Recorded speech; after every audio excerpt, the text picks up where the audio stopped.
ನಮಸ್ಕಾರ ವಿದ್ಯಾರ್ಥಿಗಳೇ, ಎಲ್ಲರಿಗೂ ಬೆಳಗಿನ ಶುಭೋದಯ. ಪ್ರೀತಿಯ ವಿದ್ಯಾರ್ಥಿಗಳೇ,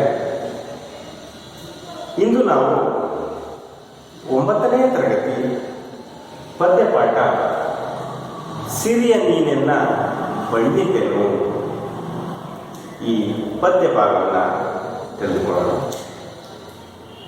ಸಿರಿಯ ನೀನೆನ್ನ ಬಣ್ಣಿತೆನು ಈ ಪಾಠ ಭಾಗವನ್ನು ಶೃಂಗಾರ ಕವಿ ಅಭಿಧಾನಕ್ಕೆ ಪಾತ್ರರಾಗಿರ್ತಕ್ಕಂತಹ ರತ್ನಾಕರ ವರ್ಣಿ ಇವರು ರಚಿಸಿರ್ತಕ್ಕಂಥದ್ದು. ಮತ್ತು ಶೃಂಗಾರ ಕವಿ ಅಭಿಧಾನಕ್ಕೆ ಪಾತ್ರರಾಗಿರ್ತಕ್ಕಂತಹ ಈ ರತ್ನಾಕರ ವರ್ಣಿಯವರ ಪರಿಚಯವನ್ನ ಇವತ್ತು ನಾವು ತಿಳ್ಕೊಳ್ಳೋಣ. ರತ್ನಾಕರ ವರ್ಣಿ ಇವರು ದಕ್ಷಿಣ ಕನ್ನಡ ಜಿಲ್ಲೆಯ ಮೂಡಬಿದಿರೆಯಲ್ಲಿ ಕ್ರಿಸ್ತ ಶಕ 1560ರಲ್ಲಿ ಜನಿಸಿದ್ದಾರೆ. ಇಲ್ಲಿ ಕನ್ನಡ ಸಾಂಗತ್ಯ ಕವಿಗಳಲ್ಲಿ ಅಗ್ರಗಣ್ಯ ಕವಿ ಮಕ್ಕಳೇ. ಸಾಹಿತ್ಯ ರಚನೆಯಲ್ಲಿ ಸಾಂಗತ್ಯ, ಅಪ್ಪಟ ದೇಶೀಯ ಸಾಹಿತ್ಯ ಇದು ಮಕ್ಕಳು. ಇವತ್ತು ನಾವೆಲ್ಲ ಕಲಿತಿರ್ತಕ್ಕಂತಹ ವ್ಯಾಕರಣಾಂಶಗಳಲ್ಲಿ ಸಾಂಗತ್ಯ ಅಂತಕ್ಕಂಥದ್ದು ನಮ್ಮ ಕನ್ನಡ ಭಾಷೆಯ ಒಂದು ಅಪ್ಪಟ ದೇಶೀಯ ಭಾಷೆ. ಆ ಭಾಷೆಯಲ್ಲಿ ಇವರು ಬೃಹತ್ ಕಾವ್ಯಗಳನ್ನು ರಚಿಸಿದ್ದಾರೆ. ಇವರು ಸೂರ್ಯವಂಶಕ್ಕೆ ಸೇರಿದವರು ಅಂತಕ್ಕಂತಹ ಒಂದು ವಿವರಣೆ ಇದೆ ಮಕ್ಕಳ. ತಾಳ ಪ್ರದೇಶದ ಬೈರಸ ಒಡೆಯರ ಆಸ್ಥಾನದಲ್ಲಿ ಈತ ಕೆಲವು ಕಾಲ ಕವಿಯಾಗಿ ಇದ್ದಂಥದ್ದು. ಆ ಕವಿ ತಾಳ ಪ್ರದೇಶದ ಬೈರಸ ಈ ರತ್ನಾಕರ ವರ್ಣಿಗೆ ಶೃಂಗಾರ ಕವಿ ಎಂಬ ಒಂದು ಬಿರುದನ್ನು ಕೊಟ್ಟು ಆ ಒಂದು ಅಭಿಧಾನಕ್ಕೆ ರತ್ನಾಕರ ವರ್ಣಿ ಪಾತ್ರರಾಗ್ತಾರೆ. ಯೋಗಶಾಸ್ತ್ರಗಳನ್ನು ಚೆನ್ನಾಗಿ ಕಲಿತಿದ್ದಂಥವರು ಮತ್ತೆ ಕಾವ್ಯಶಾಸ್ತ್ರ ಇವೆರಡರಲ್ಲೂ ಚೆನ್ನಾಗಿ ಪರಿಣತಿಯನ್ನು ಹೊಂದಿದಂತಹ ಕವಿ ರತ್ನಾಕರ ವರ್ಣಿ. ಕಾವ್ಯಶಾಸ್ತ್ರವೂ ಗೊತ್ತಿತ್ತು, ಯೋಗಶಾಸ್ತ್ರವೂ ಗೊತ್ತಿತ್ತು. ಇವೆರಡು ವಿಷಯದಲ್ಲಿ ತುಂಬ ಪರಿಣತಿಯನ್ನು ಪಡ್ಕೊಂಡಿದ್ದಂಥವ್ರು.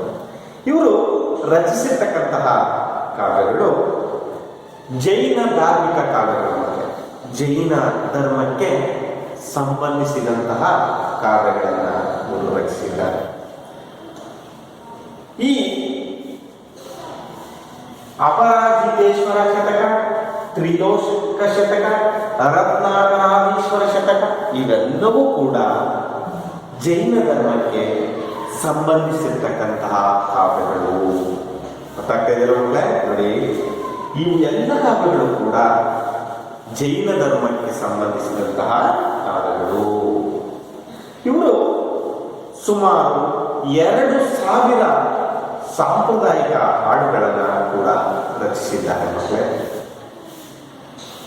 ಇವರು ಆಧ್ಯಾತ್ಮಿಕ ಗೀತೆಗಳಿಗೆ ಪ್ರಸಿದ್ಧಿಯನ್ನು ಪಡ್ಕೊಂಡಿರ್ತಕ್ಕಂತಹ ಕವಿ. ಆಧ್ಯಾತ್ಮದ ಕಡೆಗೆ ಹೆಚ್ಚು ಒಲವನ್ನು ತೋರಿಸಿರ್ತಕ್ಕಂತಹ ಕವಿ ರತ್ನಾಕರ ವರ್ಣಿ. ಇಷ್ಟು ವಿಚಾರ ಈ ಕವಿಯ ಬಗ್ಗೆ. ರತ್ನಾಕರ ವರ್ಣಿ ದಕ್ಷಿಣ ಕನ್ನಡ ಜಿಲ್ಲೆಯ ಮೂಡಬಿದಿರೆಯಲ್ಲಿ ಜನಿಸ್ತಾರೆ 1560ರಲ್ಲಿ. ಇವರು ನಮ್ಮ ದೇಶೀಯ ಛಂದಸ್ಸಾಗಿರ್ತಕ್ಕಂತಹ ಸಾಂಗತ್ಯ, ಇದು ನೆನಪಲ್ಲಿರ್ಬೇಕು ಮಕ್ಕಳೇ ನಿಮಗೆ.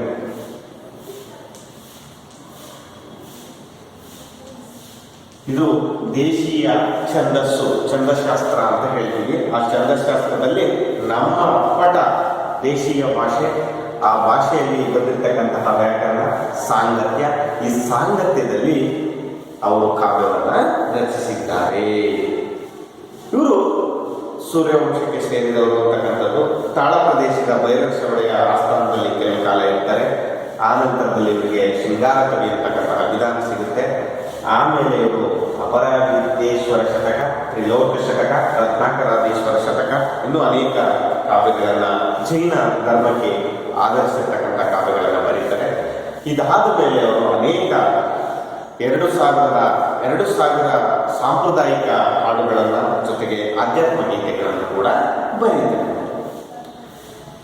ಇವರು ರಚಿಸಿರ್ತಕ್ಕಂತಹ ಈ ಒಂದು ಕೃತಿ ಆ ರತ್ನಾಕರವನ್ನೇ ಬರೆದಿರ್ತಕ್ಕಂತಹ ಭರತೇಶ ವೈಭವ.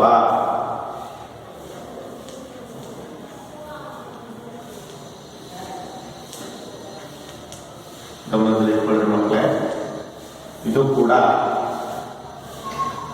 ರತ್ನಾಕರವನ್ನೇವರು ಬರೆದಿರ್ತಕ್ಕಂಥದ್ದು ಭರತೇಶ ವೈಭವ.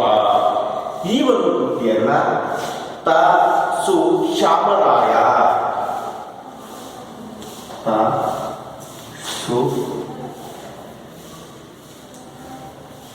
ಶ್ಯಾಮರಾಯರು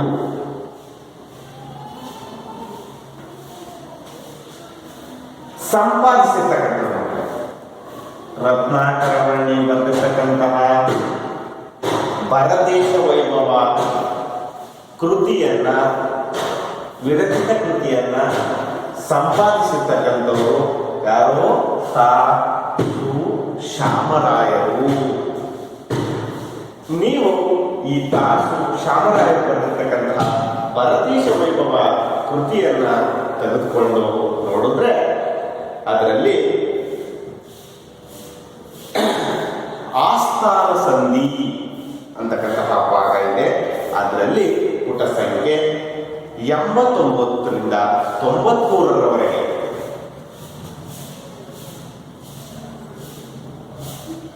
89ರಿಂದ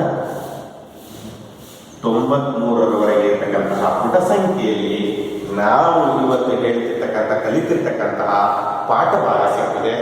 2, 4, 11, 12, 16, 17, 31 ಮತ್ತು 34ನೆಯ ಪದ್ಯಗಳು. ಇಷ್ಟು ಪದ್ಯಗಳು ನಿಮಗೆ ಆ ಒಂದು ಪುಸ್ತಕದಲ್ಲಿ ಸಿಗ್ತವೆ. ಆ ಪದ್ಯಗಳನ್ನೇ ನಿಮಗೆ ಈ ಒಂದು 9ನೇ ತರಗತಿ ಪದ್ಯ ಭಾಗದಲ್ಲಿ ಇಟ್ಟಿರ್ತಕ್ಕಂಥದ್ದು. ಇಷ್ಟು ಕವಿ ಪರಿಚಯ. ಏನು ಈ ಪಾಠದ ಆಶಯ ಭಾವ?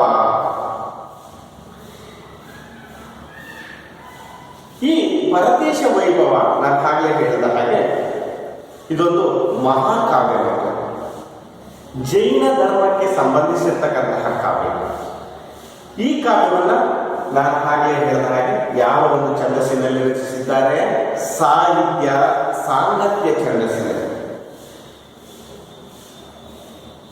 ನಮಗೆ ಜೈನ ಅಂದ ತಕ್ಷಣ ಆದಿ ತೀರ್ಥಂಕರ ನೆನಪಿಗೆ ಬರ್ತದೆ. ಆದಿ ಅಂದ್ರೆ ಮೊದಲನೆಯ ತೀರ್ಥಂಕರ. ಅವ್ರು ಯಾರಪ್ಪ ಅಂದ್ರೆ ಋಷಭದೇವ.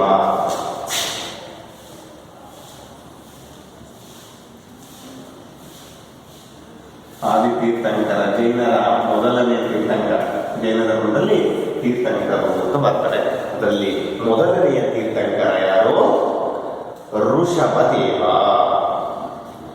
ಈ ಋಷಭದೇವನಿಗೆ 2 ಮಕ್ಕಳಿರ್ತಾರೆ. ಒಬ್ಬ ಭರತ. ಯಾರು? ಭರತ. ಇನ್ನೊಬ್ಬ ಬಾಹುಬಲಿ.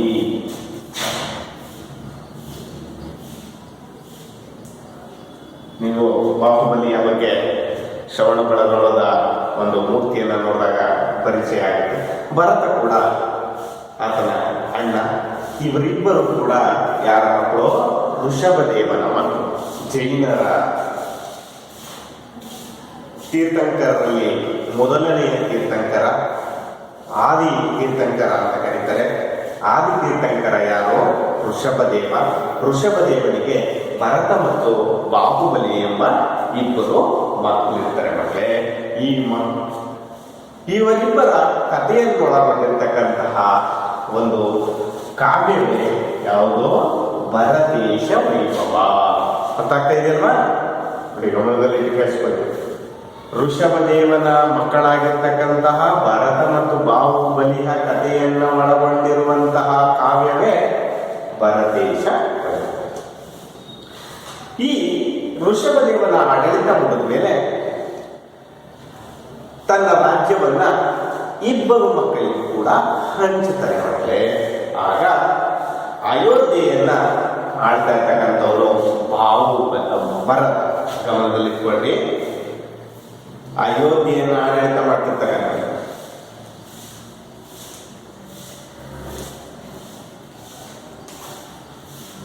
ಅಯೋಧ್ಯೆಯ ರಾಜ ಯಾರು? ಭರತ. ಬಾಹುಬಲಿಗೆ ಪೌದನಾಪುರ ಅಂತಕ್ಕಂತಹ ಒಂದು ಜಾಗವನ್ನು ಕೊಟ್ಟಿದ್ದಾರೆ. ಈ ಪ್ರದೇಶದ ಆಡಳಿತವನ್ನ ಬಾಹುಬಲಿ ಮಾಡ್ತಾರೆ. ನೋಡಿ, ಗಮನದಲ್ಲಿ ಇಟ್ಕೊಡ್ರಿ, ಕತೆ ಚೆನ್ನಾಗಿ ಅರ್ಥ ಆಗಬೇಕು ನಿಮಗೆ.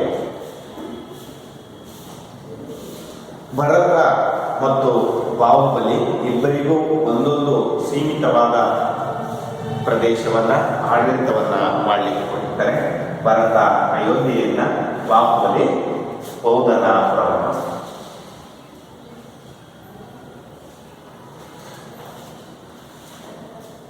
ಹೀಗೆ ರಾಜ್ಯಭಾರ ಮಾಡ್ತಿರ್ತಕ್ಕಂತಹ ಸಂದರ್ಭದಲ್ಲಿ ಈ ಭರತನ ಅರಮನೆಯಲ್ಲಿ ಆಯುಧಗಾರ ಅಂದ್ರೆ ಆಯುಧಗಳನ್ನ ಇಟ್ಟುಕೊಂಡಿರ್ತಕ್ಕಂತಹ ಒಂದು ಜಾಗ ಅಥವಾ ಸ್ಥಳ. ಅಲ್ಲಿ ಚಕ್ರರತ್ನ ಇದು ಗಮನದಲ್ಲಿರಬೇಕು.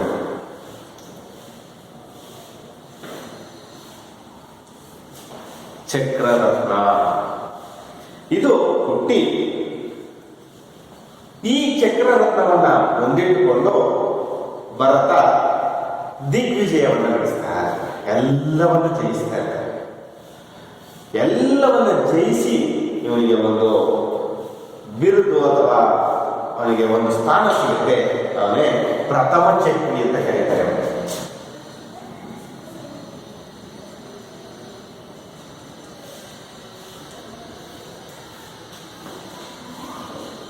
ಎನಿಸ್ಕೊಂಡು, ಯಾಕೆಂದ್ರೆ ಇಡೀ ಪ್ರಪಂಚವನ್ನೇ ಈ ಆಯುಧಗಾರದಲ್ಲಿ ಇದ್ದಂತಹ ಚಕ್ರರತ್ನವನ್ನ ಇಟ್ಟುಕೊಂಡು ಎಲ್ಲ ದಿಗ್ವಿಜಯವನ್ನು ಸಾಧಿಸಿರೋದ್ರಿಂದ ಇವನಿಗೆ ಪ್ರಥಮ ಚಕ್ರಿ ಅಂತ ಹೆಸರು ಬರುತ್ತೆ. ತನ್ನ ಕಾವ್ಯದ ಉದ್ದೇಶ ಮತ್ತು ರಚನೆಯ ಕಾರಣಗಳನ್ನು ವರ್ಣಿಸುವುದು ಈ ಕಾವ್ಯದ ವಿಶೇಷ ಆಗಿರ್ತದೆ ಮಕ್ಕಳೇ. ಈ ಪ್ರಥಮ ಚಕ್ರಿ ಎನಿಸಿಕೊಂಡಿರ್ತಕ್ಕಂತಹ ಭರತನ ವರ್ಣನೆಯನ್ನ ನಾವು ಈ ಸಿರಿಯ ನೀನನ್ನ ಬಣ್ಣಿಪೆನು ಎಂಬ ಪದ್ಯ ಭಾಗದಲ್ಲಿ ಕಾಣಬಹುದಾಗಿದೆ ಮಕ್ಕಳೇ. ಅದೇ ರೀತಿಯಾಗಿ ಸಿರಿಯ ನೀನನ್ನ ಬಣ್ಣಿಪೆನು ಪದ್ಯವನ್ನ ತಿಳಿದುಕೊಳ್ಳೋದಕ್ಕೆ ಮುಂಚೆ ಅದರ ಪ್ರವೇಶವನ್ನ ನೋಡ್ಬೇಕಾಗತ್ತೆ. ರತ್ನಾಕರ ವರ್ಣಿ ಕರಾವಳಿ ಕರ್ನಾಟಕದ ಮಹಾಕವಿ. ಕರಾವಳಿ ಅಂದ್ರೆ ಸಮುದ್ರದ ತೀರ. ಸಮುದ್ರ ತೀರದ ಒಂದು ಕರ್ನಾಟಕದ ಮಹಾಕವಿ ಅಂತ ಹೆಸರನ್ನ ಪಡೆದು, ಹೀಗೆ ನಾವು ಪಂಪನನ್ನ ಆದಿಕವಿ ಮಹಾಕವಿ ಅಂತ ಕರೀತೀವೋ ಹಾಗೆಯೇ ಈ ರತ್ನಾಕರ ವರ್ಣಿಯನ್ನ ಕರಾವಳಿ ಕರ್ನಾಟಕದ ಮಹಾಕವಿ ಅಂತ ಕರೀತಾರೆ. ಗಮನದಲ್ಲಿಟ್ಕೊಟ್ಟು.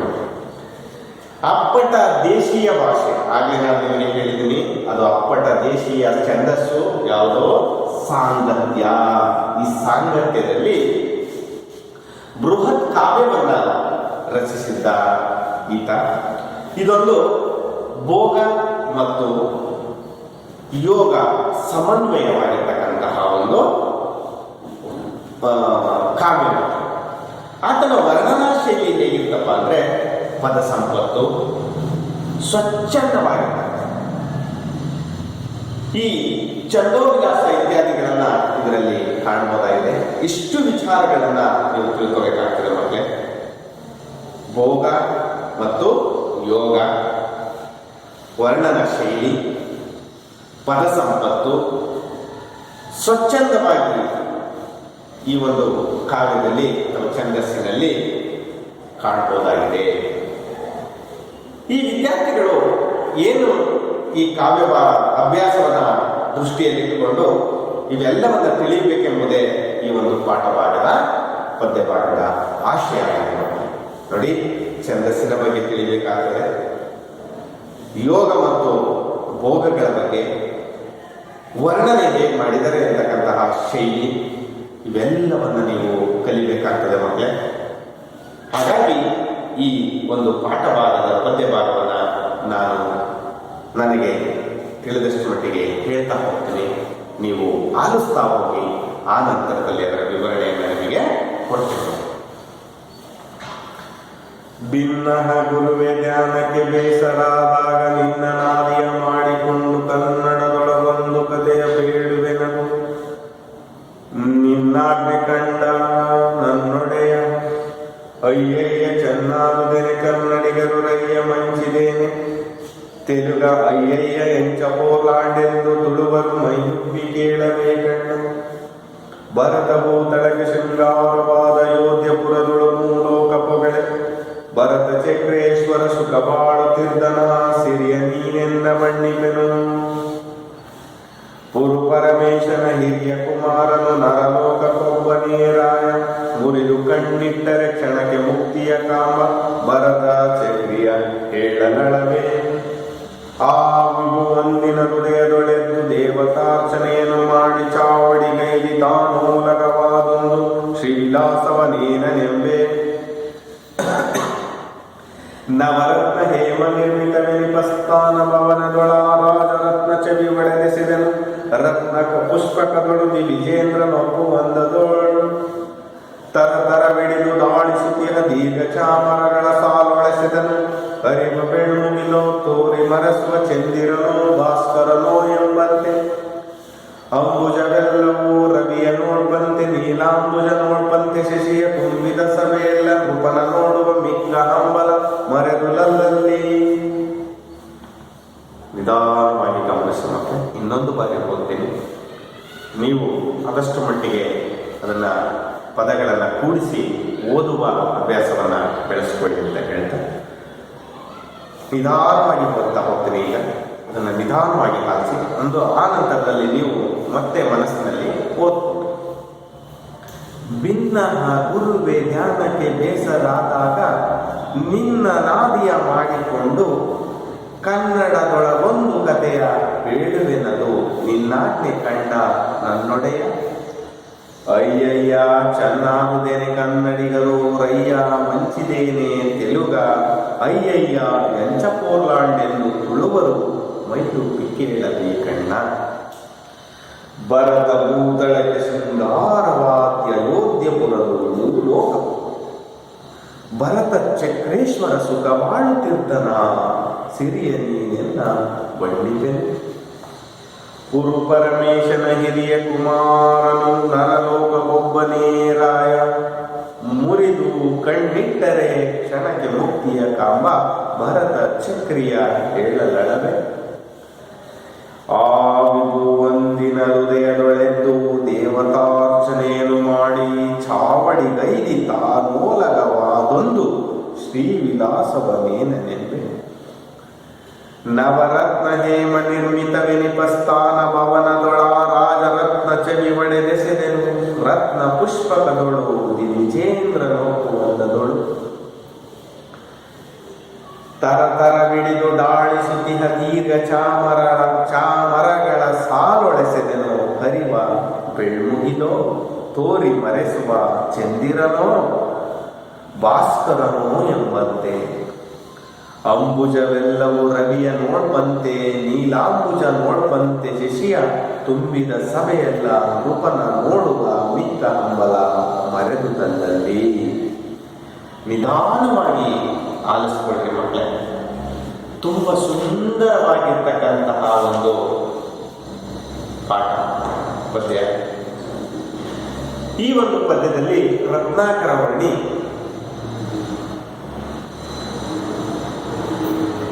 ಭರತನ ಶೃಂಗಾರವನ್ನ ವರ್ಣನೆ ಮಾಡಿರ್ತಕ್ಕಂಥದ್ದು, ಅವನ ಒಂದು ರಾಜ್ಯ ಹೇಗೆ ಶೋಭೆ ತೋರ್ತಾ ಇತ್ತು ಅನ್ನೋದನ್ನ ತಿಳಿಸ್ಕೊಟ್ಟಿರ್ತಕ್ಕಂತಹ ಪದ್ಯ. ಭಿನ್ನ ಗುರುವೆ ಧ್ಯಾನಕ್ಕೆ ಬೇಸರಾದಾಗ ನಿನ್ನ ನಾದಿಯ ಮಾಡಿಕೊಂಡು ಕನ್ನಡದೊಳಗೊಂದು ಕಥೆಯ ಬೇಡುವೆನು ನಿನ್ನಾಜ್ಞೆ ಕಂಡ ನನ್ನೊಡೆಯ. ಭಿನ್ನ ದೊರೆ ಗುರುವೆ ನನಗೆ ನೋಡಿ ಎಷ್ಟು ಚೆನ್ನಾಗಿ ಬೇಡ್ಕೋತಾ ಇದ್ದಾರೆ ಕವಿ. ನನಗೆ ಧ್ಯಾನಕ್ಕೆ ಬೇಸರಾದ, ನಾನು ತಪಸ್ಸನ್ನ ಕೂತ್ಕೊಂಡು ಧ್ಯಾನವನ್ನ ಮಾಡ್ತಾ ಇರ್ತಕ್ಕಂಥ ಸಂದರ್ಭದಲ್ಲಿ ಬೇಸರ ಆಗ ನಿನ್ನನ್ನಾದಿಯ ಮಾಡಿಕೊಂಡು ನಿನ್ನನ್ನು ಮೊದಲು ಮಾಡಿಕೊಂಡು ದೊರೆ ಭರತ ಚಕ್ರವರ್ತಿ ನಿನ್ನನ್ನು ಮೊದಲು ಮಾಡಿಕೊಂಡು ಕನ್ನಡದೊಳಗೊಂದು ಯಾವ ಭಾಷೆಯಲ್ಲಿ ಕನ್ನಡ ಭಾಷೆಯಲ್ಲಿ ಒಂದು ಕಥೆಯನ್ನ ಹೇಳುವೆನು. ಹೇಳೋದು ಅಂದ್ರೆ ಹೇಳೋದು ಅಥವಾ ಬರೆಯುವುದು. ನಿನ್ನಾಜ್ಞೆ ಕಂಡ ನನ್ನೊಡೆಯ, ನಿನ್ನ ಆಜ್ಞೆಯ ಮೇರೆಗೆ ನಾನು ಬರೀತೀನಿ ನನ್ನೊಡೆಯ, ಅದಕ್ಕೆ ನೀವು ಅನುಮತಿ ಕೊಡಿ ಅಂತ ಕೇಳ್ಕೊತಾ ಇದ್ದಾರೆ ಮಕ್ಕಳ. ಈ ಪದ್ಧತಿ ನಿಧಾನವಾಗಿ ಗಮನಿಸ. ಭಿನ್ನ ಆದ್ರೆ ಅರಿಕೆ ಮಾಡ್ಕೊಳ್ತಕ್ಕಂಥದ್ದು. ಯಾರಲ್ಲಿ ಅರಿಕೆ ಮಾಡ್ಕೊತಾ ಇದ್ದಾರೆ? ಗುರುವಿನ ಮೇಲೆ. ಯಾವಾಗ ನಾನು ಧ್ಯಾನದಲ್ಲಿ ಬೇಸರವಾದಾಗ ನಿನ್ನನ್ನು ಮೊದಲು ಮಾಡಿಕೊಂಡು ನಿನ್ನ ನಾದಿಯ ಮಾಡಿಕೊಂಡು ಯಾವ ಭಾಷೆಯಲ್ಲಿ? ಕನ್ನಡದ ಭಾಷೆಯಲ್ಲಿ ಕಥೆಯನ್ನ ಹೇಳ್ತೀನಿ, ಹೇಳುವೆನೋ. ನಿನ್ನಾಜ್ಞೆ ಕಂಡು ನನ್ನೊಡೆಯ, ನೀನು ಆಜ್ಞೆ ಕೊಟ್ಟರೆ ಮಾತ್ರ ಅದು ಸಾಧ್ಯ. ಆಜ್ಞೆಯನ್ನು ಬೇಡ್ಕೊತಾ ಇದ್ದೆ. ಹೀಗೆ ಮೊದಲ ಒಂದು ಪ್ಯಾರವನ್ನು ಗಮನಿಸಿ ಮಕ್ಕಳೇ. ಭರತ ಚಕ್ರವರ್ತಿಯ ಒಂದು ಬೇಡಿಕೊಳ್ಳುವಂತಹ ಒಂದು ಸನ್ನಿವೇಶ. ರತ್ನಾಕರ ವರ್ಣಿ ಹೇಗೆ ಈ ಕಾವ್ಯವನ್ನು ರಚಿಸಿದಾಗ ಯಾವ ರೀತಿ ನನ್ನ ಕಾವ್ಯ ಇರಬೇಕು ಅಂತಕ್ಕಂಥದ್ದು ಮುಂದಿನ ಪ್ಯಾರಾಗ್ರಾಫ್. ಅಯ್ಯಯ್ಯ ಚೆನ್ನಾಗುದೇನೆ ಕನ್ನಡಿಗರು, ಅಯ್ಯಯ್ಯೋ ಎಷ್ಟು ಚೆನ್ನಾಗಿದೆ. ಚೆನ್ನಾಗಿದೆ ಅಂದ್ರೆ ಅಂದವಾಗಿದೆ. ಚೆನ್ನಾಗಿದೆ ಅಂದ್ರೇನು? ಅಂದವಾಗಿದೆ ಅಂತ ಹೇಳಬೇಕು. ಯಾರೋ ಚೆನ್ನಾಗಿದೆ ಅಂತ ಯಾರು ಹೇಳ್ಬೇಕು? ಕನ್ನಡಿಗರು ಹೇಳ್ಬೇಕು.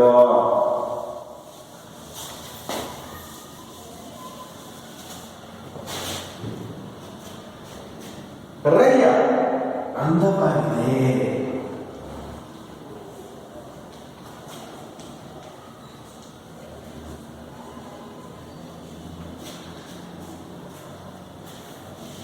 ಮಂಚಿದೆ. ಮಂಚಿದೆ ಅಂದ್ರೆ ಒಳ್ಳೆಯ ಕವಿತೆ, ಒಳ್ಳೆಯ ಕತೆ. ಮಂಚಿದೆ.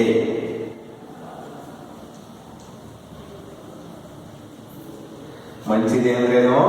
ಒಳ್ಳೆಯ ಕತೆ.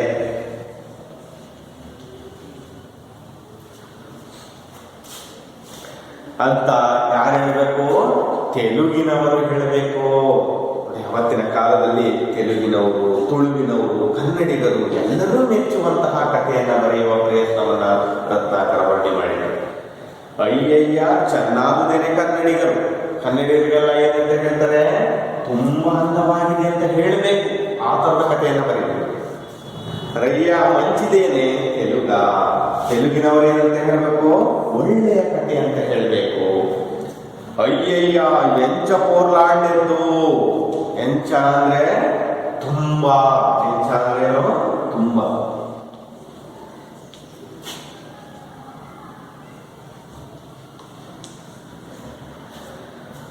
ತುಂಬಾ ಚಂದವಾಗಿರ್ತಕ್ಕಂಥದ್ದು, ತುಂಬಾ ಒಳ್ಳೆಯ ಕತೆ ಅಥವಾ ಒಳ್ಳೆಯದಾದ ಕತೆ ಅಂತ ಯಾರು ಹೇಳಬೇಕು? ತುಳುವಿನವರು ಹೇಳಬೇಕು. ತುಳು ಭಾಷೆ ನೋಡಿ. ಸುಮ್ಮನೆ ಕಾವ್ಯ ಬರೆಯೋದಲ್ಲ, ಕಾವ್ಯ ಎಲ್ಲರಿಗೂ ಇಷ್ಟ ಆಗಬೇಕು. ಆ ರೀತಿಯ ಕಾವ್ಯಗಳನ್ನ ಬರೀಬೇಕು ಅಂತಕ್ಕಂತಹ ಕಲ್ಪನೆ ರತ್ನಾಕರ ವರ್ಣಿ. ನೋಡಿ, ಈ ಕಾವ್ಯದಲ್ಲಿ ಪೂರ್ತಿ ನನ್ನ ಕಾವ್ಯ ಹೇಗಿರ್ಬೇಕು ಅನ್ನೋದನ್ನ ವಿವರಣೆ ಮಾಡಿದ್ದಾರೆ. ನೋಡಿ, ಅಯ್ಯಯ್ಯ ಚೆನ್ನಾಗುದೇನೆ ಕನ್ನಡಿಗರು, ಎಷ್ಟು ಅಂದವಾಗಿದೆ ಅಂತ ಕನ್ನಡಿಗರು ಹೇಳಬೇಕು. ರಯ್ಯ ಮುಂಚಿದೆ, ಎಷ್ಟು ಒಳ್ಳೆಯ ಕತೆ ಅಂತ ಯಾರು ಹೇಳಬೇಕು? ತೆಲುಗಿನವರು ಹೇಳಬೇಕು. ತೆಲುಗು ಭಾಷೆ. ಅಯ್ಯಯ್ಯ ಎಂಚ ಪೋರ್ಲಾಂಡೆಂದು, ತುಂಬಾ ಚೆನ್ನಾಗಿದೆ, ತುಂಬಾ ಚಂದವಾದ ಕತೆ ಅಂತ ತುಳು ಭಾಷಿಗರು ಹೇಳಬೇಕು. ಎಲ್ಲರೂ ಕೂಡ ಮೈಯುಬ್ಬಿ ಕೇಳಬೇಕಣ್ಣ ಈ ಕಥೆಯನ್ನ. ಎಲ್ಲರೂ ಮೈಯುಬ್ಬಿ ಅಂದ್ರೆ ಆಸಕ್ತಿಯಿಂದ.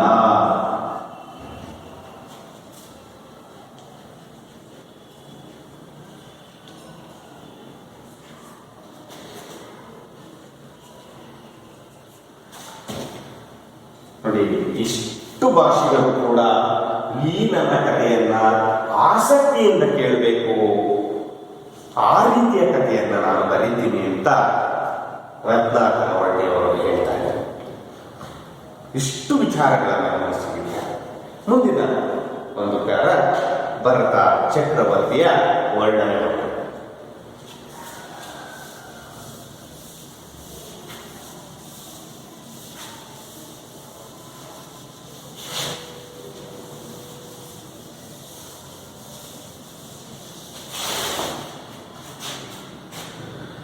ಭರತ ಭೂತಳಕ್ಕೆ ಶೃಂಗಾರವಾದ ಅಯೋಧ್ಯಪುರದೊಳು ಲೋಕಪಗಳೇ ಭರತ ಚಕ್ರೇಶ್ವರ ಸುಖ ಬಾಳುತ್ತಿದ್ದನ ಸಿರಿಯ ನೀನೆನ್ನ ಬಣ್ಣಿಗೆನೋ. ಎಷ್ಟು ಚೆನ್ನಾಗಿ ಭರತ ಚಕ್ರವರ್ತಿ ಭೂತಳಕ್ಕೆ, ಭೂತಳ ಅಂದ್ರೆ ಭೂಭಾಗ,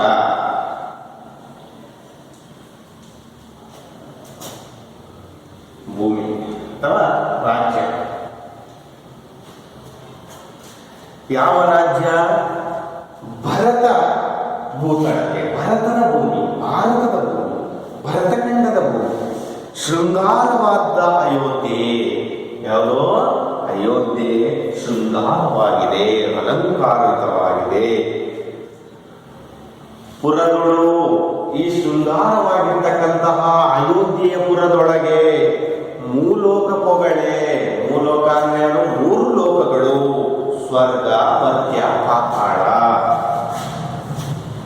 ಯಾವ್ಯಾವ? ಸ್ವರ್ಗಲೋಕ, ಎರಡನೇದು ಮರ್ತ್ಯಲೋಕ, ಮೂರನೇದು ಪಾತಾಳ ಲೋಕ. ಈ ಮೂರು ಲೋಕಗಳು ಕೂಡ ಹೊರಡುವಂತಹ ಚಕ್ರವರ್ತಿ ಯಾರು? ಭರತ. ಭರತ ಭೂತಳಕ್ಕೆ, ಭರತ ಭೂತಳಕ್ಕೆ ಭೂಮಿಗೆ ಶೃಂಗಾರವಾಗಿರ್ತಕ್ಕಂತಹ ಈ ಅಯೋಧ್ಯೆಯ ಪುರದಲ್ಲಿ ಮೂರು ಲೋಕಗಳು ಹೊಗಳೇ. ಹೊಗಳೋದು ಅಂದ್ರೆ ಹೊಗಳುವುದು.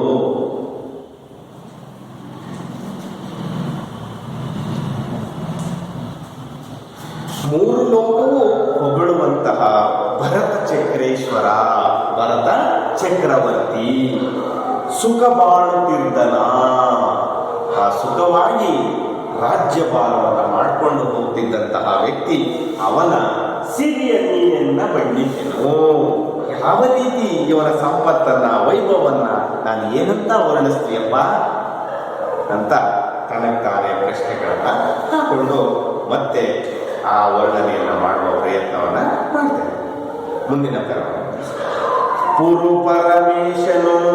ಪುರುಪರಮೇಶನ ಹಿರಿಯ ಕುಮಾರನು ನರಲೋಕಕ್ಕೊಬ್ಬನೇ ರಾಯ. ಮುರಿದು ಕಣ್ಣಿಟ್ಟರೆ ಕ್ಷಣಕ್ಕೆ ಮುಕ್ತಿಯ ಕಾಮ ಭರತ ಚಕ್ರಿಯ ಹೇಳಲಳವೇ. ಪುರು ಪರಮೇಶ, ಪುರು ಪರಮೇಶ ಅಂದ್ರೆ ಆ ಜೈನ ಧರ್ಮದ ಮೊದಲನೆಯ ಆದಿತೀರ್ಥಂಕರಾಗಿರ್ತಕ್ಕಂತಹ ಋಷಭದೇವ. ಈ ಋಷಭದೇವನ ಹಿರಿಯ ಮಗ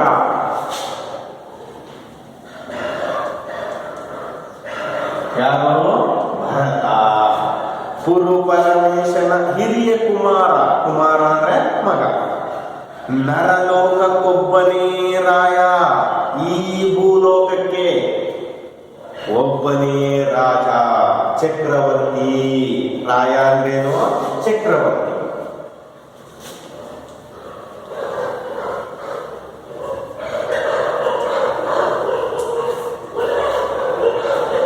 ಮುರಿದು ಕಣ್ಣಿಟ್ಟರೆ, ಏನಾದ್ರೂ ತಪ್ಪುಗಳನ್ನ ಮಾಡಿದರೆ, ಅವನು ಮುನಿದರೆ, ಕೋಪಗೊಂಡರೆ, ಕ್ಷಣಕ್ಕೆ ಮುಕ್ತಿಯ ಕಾಮ, ಕ್ಷಣಕ್ಕೆ ಆ ಎದುರಾಳಿಯನ್ನ ನಾಶ ಮಾಡುವಂತಹ ಚಕ್ರವರ್ತಿ ಯಾರೋ?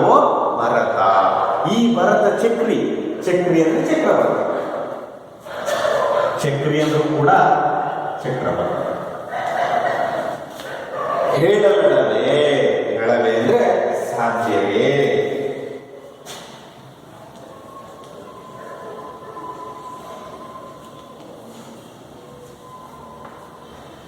ಈತನ ಬಗ್ಗೆ ಹೇಳಲಿಕ್ಕೆ ಸಾಧ್ಯ ಇದೆಯೇ? ನೋಡಿ ಎಷ್ಟು ಚೆನ್ನಾಗಿ. ಪುರುಪರಮೇಶನ ಹಿರಿಯ ಕುಮಾರ, ಪುರುಪರಮೇಶ ಋಷಭದೇವನ ಹಿರಿಯ ಮಗ, ನರಲೋಕಕ್ಕೊಬ್ಬನೇ ರಾಜ, ಈ ಭೂಮಿಗೆ ಒಬ್ಬನೇ ರಾಜ. ಮುರಿದು ಕಣ್ಣಿಟ್ಟರೆ, ಯಾರಾದರೂ ತಪ್ಪು ಮಾಡಿದಂತಹ ವ್ಯಕ್ತಿಗೆ ಮುನಿದು ಕಣ್ಣಿಟ್ಟರೆ ಅವನ ಮೇಲೆ ಕ್ಷಣಕ್ಕೆ ಅವನನ್ನು ನಾಶ ಮಾಡುವಂತಹ ಭರತದ ಚಕ್ರವರ್ತಿ ಚಕ್ರಿಯ ಅವನ ಬಗ್ಗೆ ಹೇಳಲಿಕ್ಕೆ ಸಾಧ್ಯ ಇದೆಯೇ? ಮುಂದಿನ ಕಾರಣ, ಆ ವಿಭು ಒಂದಿನ ಹೃದಯದೊಳೆದ್ದು, ಆ ವಿಭು, ವಿಭು ಅಂದ್ರೆ ದೊರೆ,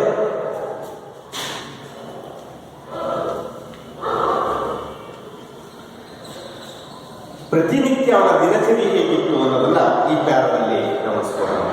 ಆ ವಿಭು ಒಂದಿನ ಹೃದಯದೊಳೆದ್ದು, ಪ್ರತಿದಿನ ಬೆಳಗಿನ ಜಾವ ಮುಂಚಾನೆ ಎದ್ದು ದೇವತಾರ್ಚನೆಯನ್ನು ಮಾಡಿ, ದೇವರಿಗೆ ಅರ್ಚನೆಯನ್ನ ಪೂಜೆಯನ್ನ ಮಾಡಿ, ಚಾವಡಿಗೈದು, ಚಾವಡಿ ಅಂದ್ರೆ ಆಸ್ಥಾನ,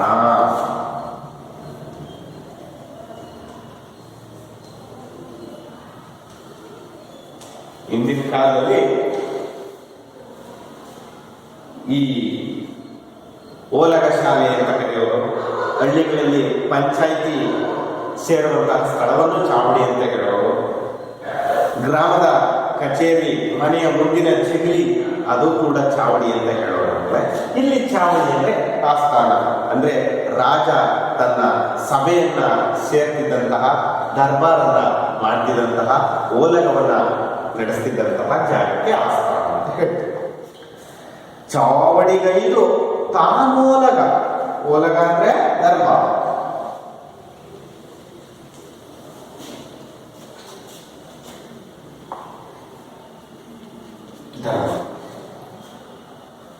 ಅಥವಾ ರಾಜಸಭೆ.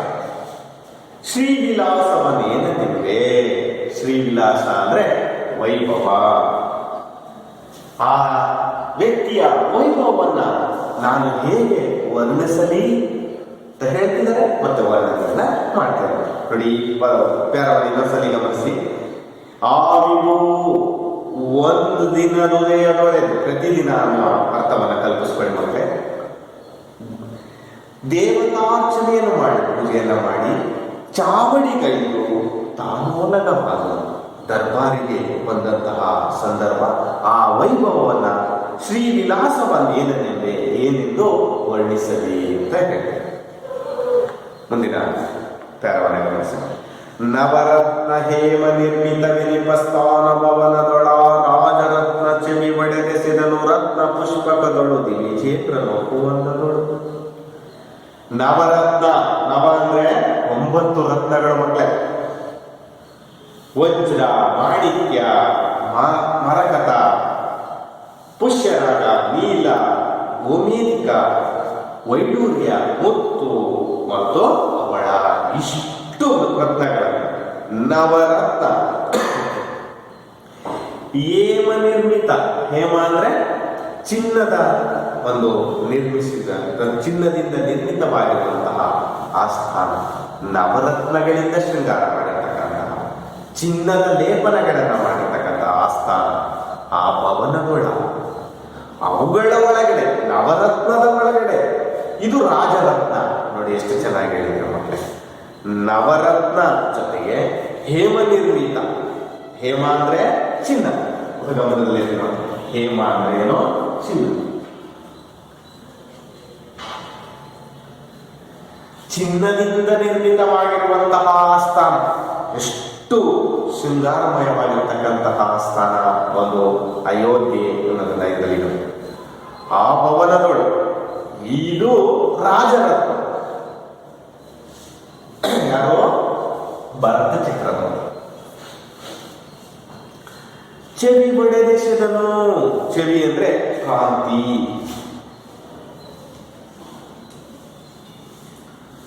ಕಾಂತಿ ಅಂದ್ರೆ ಪ್ರಕಾಶಮಾನವಾಗಿ ಬೆಳೀತಕ್ಕಂಥ. ಚೆವಿ ಒಡೆದೆಸೆದನೋ ಕಾಂತಿಯಿಂದ ಶೋಭಿಸ್ತಾ ಇರ್ತಕ್ಕಂಥದ್ದು. ರತ್ನ ಪುಷ್ಪಕ, ರತ್ನದ ಪುಷ್ಪಕ ದಲ್ಲಿ ದಿವಿಜೇಂದ್ರನ ಒಪ್ಪುವಂಥಗಳು. ದಿವಿಜೇಂದ್ರ ಅಂದ್ರೆ ದೇವೇಂದ್ರ, ದಿವಿ ಅಂದ್ರೆ ಸ್ವರ್ಗ. ದಿವಿ ಅಂದ್ರೇನು? ಸ್ವರ್ಗ. ಜ ಅಂದ್ರೆ ಹುಟ್ಟಿದ. ಜ ಅಂದ್ರೇನು? ಹುಟ್ಟಿದ.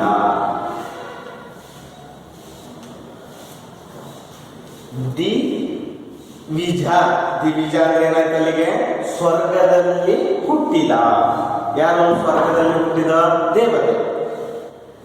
ಇಂದ್ರ, ದಿವಿಜೇಂದ್ರ, ಇಂದ್ರ. ಇಂದ್ರ ಅಂದ್ರೆ ಒಡೆಯ. ಇಂದ್ರ ಅಂದ್ರೇನು? ಒಡೆಯ.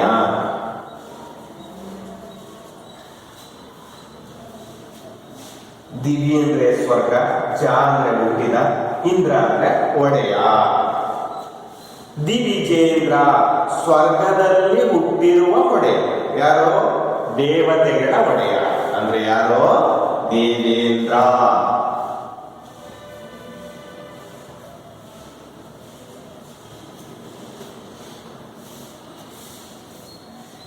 ಈ ದೇವೇಂದ್ರನ ರೀತಿಯಲ್ಲಿ ಅಥವಾ ದೇವೇಂದ್ರನಿಗೆ ಹೋಲಿಕೆ ಮಾಡುವಂಥದ್ದು ದಿವಿಜೇಂದ್ರನ ಒಪ್ಪುವಂಥದ್ದು.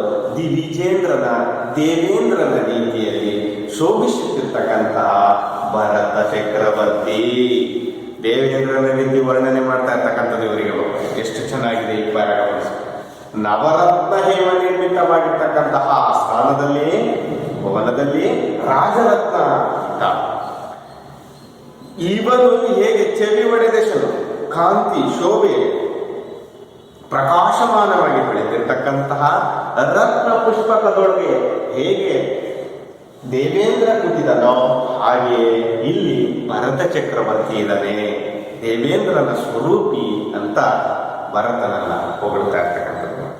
ಮುಂದಿನ ಪ್ಯಾರವನ್ನು ಗಮನಿಸಿದ್ರೆ, ತರ ತರ ಬಿಡಿದು ಡಾಳಿಸುತ್ತಿಹ ದೀರ್ಘ ಛಾಮರಗಳ ಸಾಲೊಳೆಸೆದೆನೋ, ಹರಿವ ಮುಗಿಲೋ ತೋರಿ ಮರೆಸುವ ಚಂದಿರನೋ ಭಾಸ್ಕರನೋ ಎಂಬಂತೆ. ತರ ತರ ವಿಧ ವಿಧವಾದಂತ ದಾಳಿಸುತ್ತಿರುವ, ದಾಳಿಸೋದು ಅಂದ್ರೆ ಪ್ರಕಾಶಗೊಳಿಸ್ತಕ್ಕಂಥದ್ದು. ದಾಳಿಸು ಅಂದ್ರೆ ಪ್ರಕಾಶಿಸು.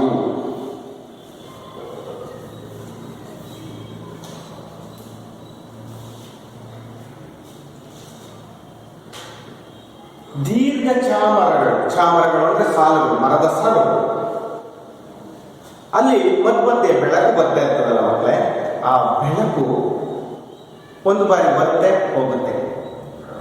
ಆಗ ಅಲ್ಲಿ ಬಂದಿರ್ತಕ್ಕಂಥದ್ದು ಚಂದ್ರನೋ, ಚಂದಿರನೋ, ಭಾಸ್ಕರನೋ. ಭಾಸ್ಕರ ಅಂದ್ರೆ ಸೂರ್ಯ.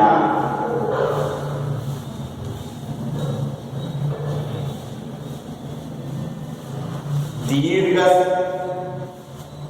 ಚಾಮರಗಳ ಸಾಲೊಳಗೆ ಬೆಳಕು ಬರ್ತಾ ಇರೋದನ್ನ ನೋಡಿ ನಾವು ಚಂದ್ರನ ಬಂದಿದನೋ, ಸೂರ್ಯ ಬಂದಿದನೋ ಎಂಬಂತೆ ಕಾಣಿಸ್ತಾ ಇದ್ದಾನೆ. ಯಾರೋ? ಭರತ ಚಕ್ರವರ್ತಿ. ಸೂರ್ಯನು, ಚಂದ್ರನು ಅಂತ ಜನಗಳಿಗೆ ಗೊತ್ತಾಗ್ತಾ ಇಲ್ಲ.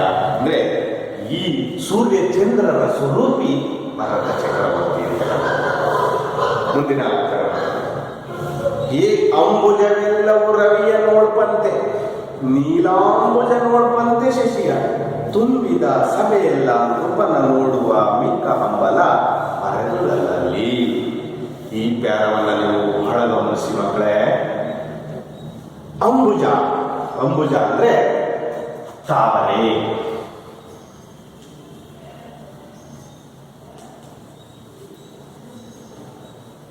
ಅಂಬುಜ ಅಂದ್ರೆ ತಾವರೆ. ತಾವರೆ ತಾನು ಹರಡಬೇಕಾದ್ರೆ ಯಾರು ಬೇಕಪ್ಪ? ಸೂರ್ಯ ಬೇಕು. ಗಮನಿಸಿ.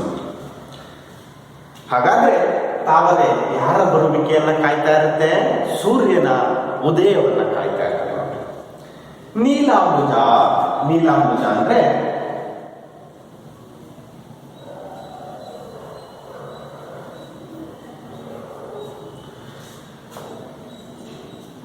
ನೈದಿಲೆ.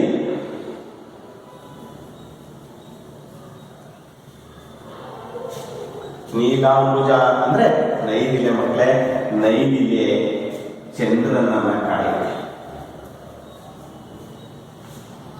ಅಂದ್ರೆ ನೈದಿಲೆ ಹರಡಬೇಕು ಅಂದ್ರೆ ಯಾರು ಆಗಮನ ಆಗ್ಬೇಕು?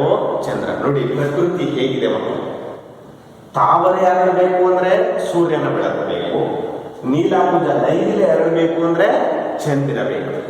ಹಾಗಾಗಿ ಅವುಗಳು ಆ ಸೂರ್ಯನನ್ನ ಕಾಯ್ತಾ ಇರುತ್ತೆ. ತಾವರೆ ನೈದಿಲೆ ಚಂದ್ರನನ್ನ ಕಾಯ್ತಾ ಇರುತ್ತೆ. ಅಂಬುಜವೆಲ್ಲವೂ ರವಿಯನ್ನು ನೋಡ್ಬಂತೆ. ಅಂಬುಜ ಎಲ್ಲ ಯಾರನ್ನ ನೋಡ್ತಾ ಇದ್ದೇವೆ? ಸೂರ್ಯನ ಬರುವಿಕೆಯನ್ನ ಕಾಯುವಂತೆ.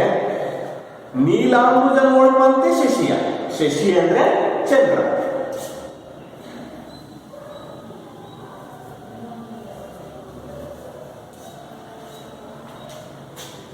ತುಂಬಿದ ಸಭೆಯಲ್ಲ, ಅಲ್ಲಿ ಕೂತಿರ್ತಕ್ಕಂತಹ ಜನರೆಲ್ಲರೂ ನೃಪ. ನೃಪ ಅಂದ್ರೂ ಕೂಡ ಚಕ್ರವರ್ತಿ ಅಥವಾ ರಾಜ.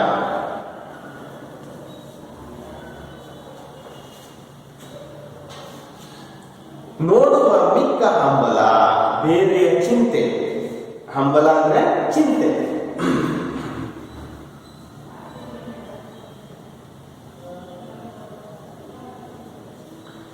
ಬೇರೆ ಆಲೋಚನೆ ಅವರಿಗಿಲ್ಲ. ಬರೀ ಮರೆದುದಲ್ಲಿ ನೋಡ್ತಾ ಇದ್ದಾರೆ. ಯಾರನ್ನ?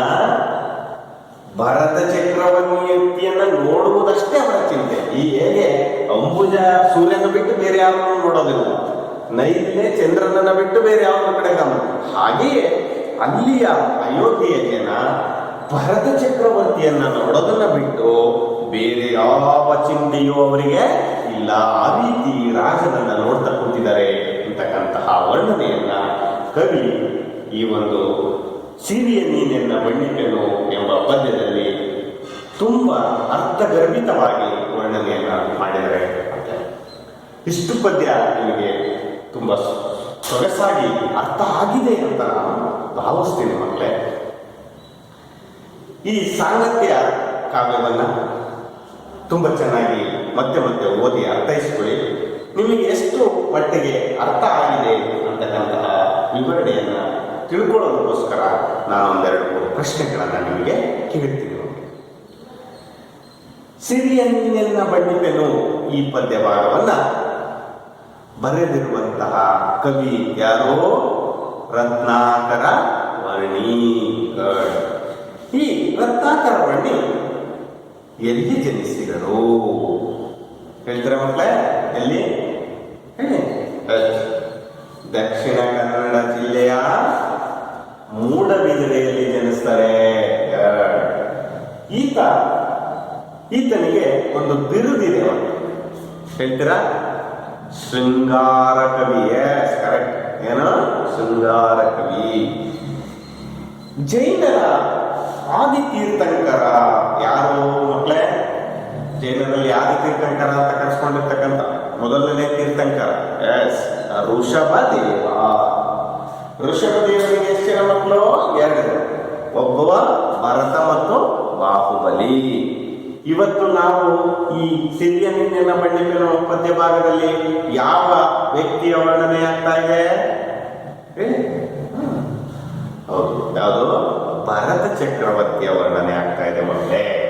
ಭರತ ಚಕ್ರವರ್ತಿ ಈ ಒಂದು ವರ್ಣನೆಯನ್ನ ನಾವು ತುಂಬಾ ಸುಂದರವಾಗಿ ವರ್ಣಿಸಿರ್ತಕ್ಕಂತಹ ಈ ಕವಿಯನ್ನ ನಾವು ಯಾವತ್ತಿಗೂ ಮರಿಬಾರದು ಮಕ್ಕಳೇ. ತುಂಬಾ ಸೊಗಸಾದ ವರ್ಣನೆ ಈ ಪಾಠ ಭಾಗದಲ್ಲಿದೆ. ಚೆನ್ನಾಗಿ ಅರ್ಥ ಆಗಿದೆ ಅಂತ ಭಾವಿಸ್ತಾ ನಾನು ಇವತ್ತಿನ ಈ ಒಂದು ಪದ್ಯ ಭಾಗವನ್ನ ಮುಗಿಸ್ತಾ ಇದ್ದೇನೆ ಮಕ್ಕಳೇ. ಎಲ್ಲರಿಗೂ ಒಳ್ಳೆಯದಾಗಲಿ. ನಮಸ್ಕಾರ.